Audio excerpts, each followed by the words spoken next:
everybody. It's Stephen Paul from WinExtra bringing you your daily brief for June the 3rd, 2011. And we just have a little bit of self-patting on the back to do for the site first. We've been running a donation drive for the past little while, and we finally reached our goal. And as a result, we're going to be picking 2 winners who will then have a chance to spend $60 each at the Steam game store online. Which is kind of awesome for them. I mean, $60 will get you either one really new game or lots of awesome games and indie games and whatnot. But they've been having some rockin' sales going on lately. Like they've been having everything from like $5. I picked up Sniper, Ghost Warrior, or whatever it was for like $5. When do you have time to play these things? I don't. I just like sales. You can see my game catalog. Pointless. But yeah, so 2 people are going to each get $60 worth of stuff from Steam. And I believe we're going to start the donation drive all over again with the same goal, isn't it? It's going to be $1 to enter, 50 cents goes towards the site, and 50 cents goes towards a prize. Maybe a different prize this time, we don't know, we haven't worked that out yet. Stephen will have to hammer that out under candlelight tonight, I suppose. But rack my brain.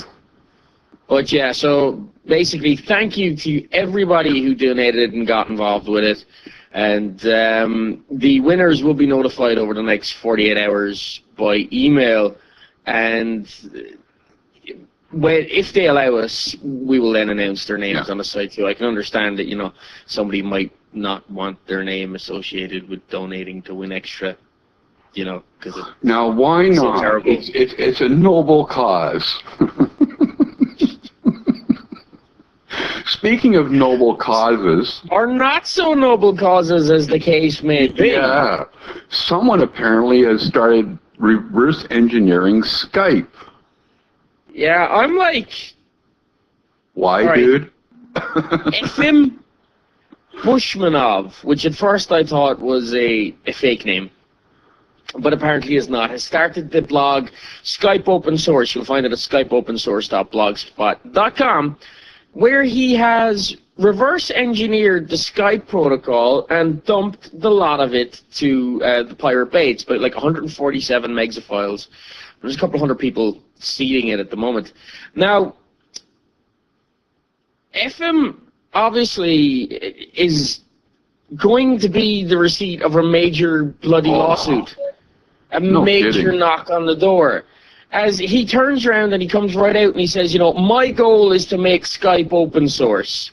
That ain't gonna work. My goal is, because I've decided it, a proprietary technology is just suddenly going to be open source because I've reversed engineered it. And he hasn't actually reversed engineered Skype per se.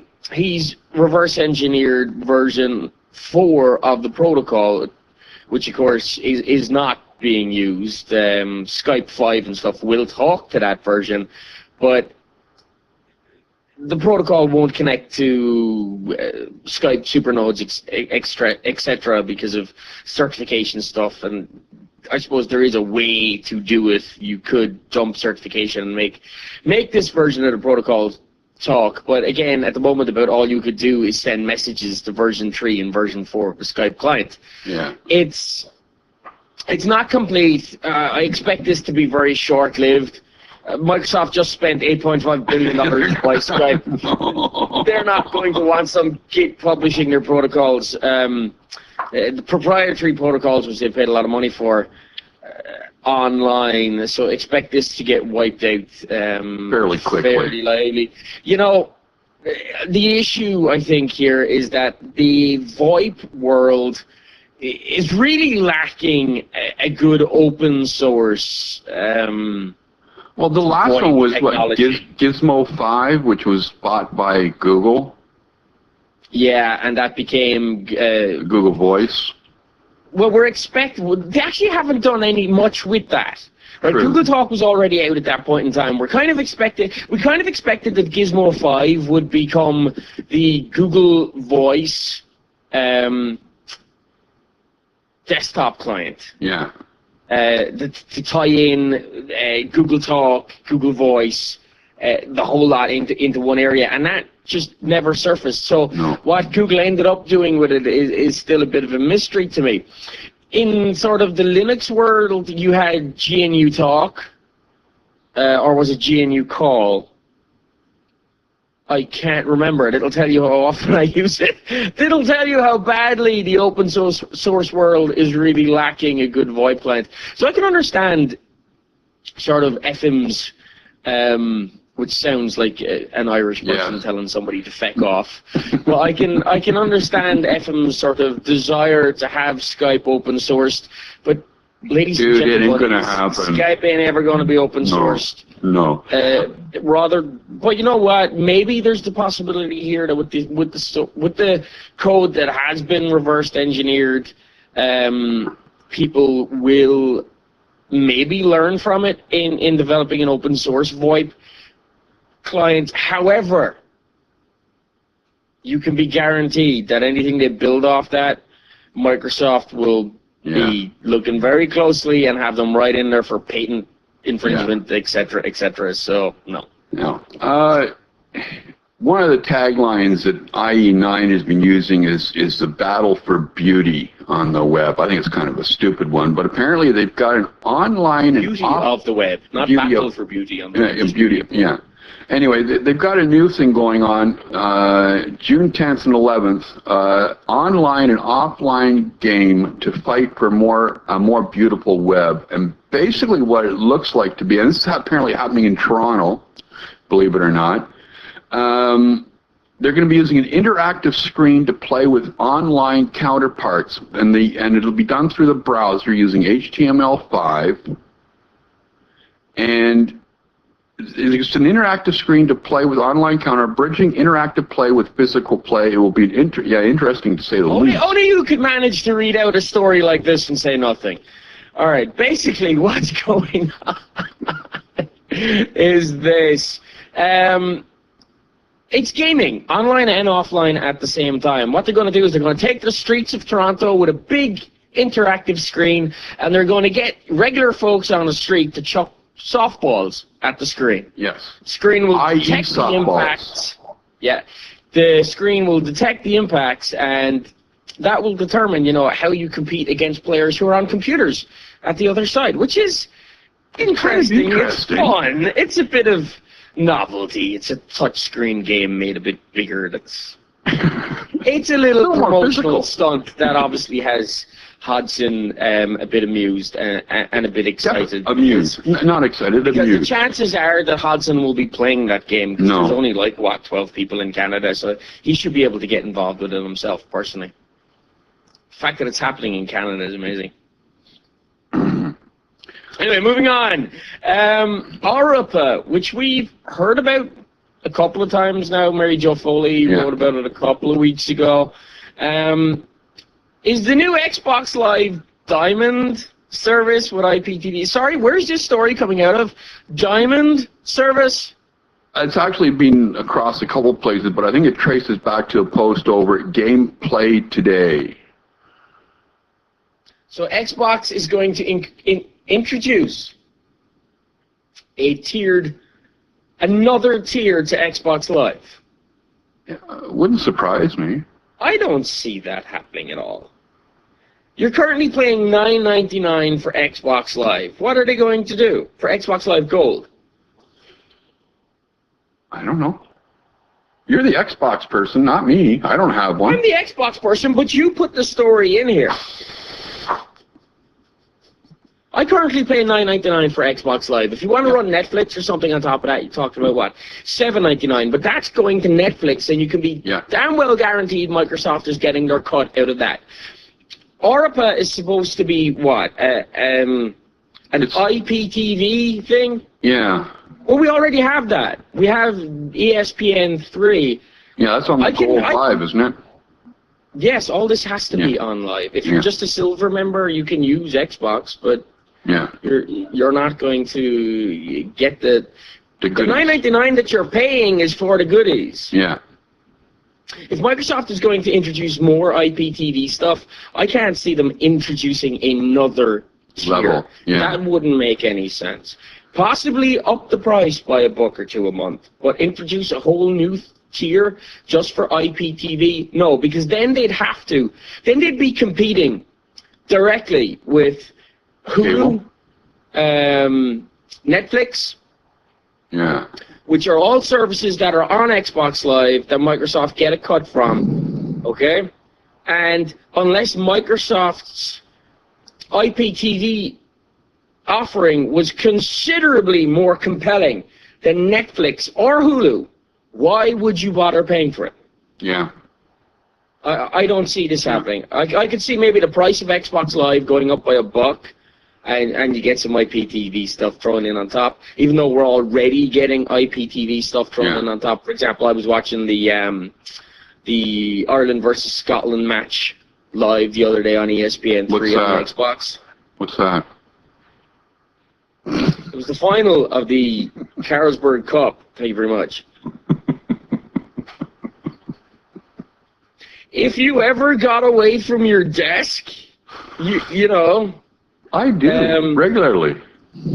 Yeah, but that's because you have to. You have to go out and buy stuff, and you have to do certain errands. But if you ever got away from your desk, you know, just because you don't have to do something different, you might understand there's a world out there beyond Microsoft. Anyway. I know, I give you a hard time, but quite frankly, you deserve it. Yes. Especially considering you've started growing that lip ferret back. Apparently, Microsoft is planning to turn 251-281-8730. I need your voicemails and your text messages and your emails to podcast@winextra.com to tell Hodson that he's not to grow the lip ferret back because it makes him look like a dirty old man the children would be afraid of. Very afraid of. Anyway. With good cause to be afraid of, too. Microsoft apparently is planning on turning SkyDrive into an application through Windows Live Waves 5. When SkyDrive's confusing as hell, really, it is. Like, I don't use it. SkyDrive, is this not like Windows Sync? Yeah. Oh, no, yeah. It was. It was. It was also Mesh. You know, like, come on. Yeah, didn't... They're gooping this one up badly. I'm serious. It might be a good service. Like, you get 25 gig of free space, which is cool. All right, but utilizing that is just next to insane. I guess difficult to figure out what the hell you do. I just think that we're going to see it be sort of more the core. It's going to be a default service as part of the core of Windows 8 is really what I think we're going to see here. Yeah. I don't have much to say about SkyDrive. I have an account. So do I. So does anybody with the Windows Live ID or whatever they call it. I don't use it either. You know? And really, 25 gig really isn't that much when you consider, you know, they want you to use that for your, you know, backups and your you know, storing music or documents. I couldn't back up my documents folder to 25 gigs. I just couldn't. No. And then when you consider the likes of, you know, Google Music, I'm part of the Google Music. I got my Google Music beta invite the other day, and they'll let you upload 20,000 tracks, 20,000 MP3s. You know, that's way more than 25 gigs. Yeah. And that's for what? For nothing. Yeah. And you can stream it as well. I don't know. I like these whole cloud sync services as a backup, you know? But at the other side of it is that there's so many of them, and no one service is large enough to actually act as a proper backup unless you're going to pay a lot of money for it. And I suppose that is their hook, you know? Yeah. But also, but then what happens when you stop paying for it? Here's my big question. Okay, you get these services and you end up having to pay for it to get, you know, the real thing. What happens to your stuff when you stop paying for it? Suddenly, you don't have that stuff anymore. Well, so you're kind of locked in. Yeah. Not a good idea. There's also the constant background bandwidth usage if you have a machine on it, and they're syncing to the web, especially when you're talking about gigs and gigs of data. And once the final upload is done, it's not so bad. It just has to check for changes and stuff like that. But the amount of time it takes, you know, download speeds might be awesome these days, but upload speeds in general are still shit poor. I think it was Lewis Gray that was saying, you know, like he was sort of tweeting his backing up to the cloud of his music, and it took 4.5 days, nonstop. I sure hope he didn't have caps on his bandwidth. Anyway, because if I was doing that, right, that would mean 4.5 days that I couldn't go on Xbox Live and play my games, my online games. Oh. Couldn't do that. Not for 4.5 days. No.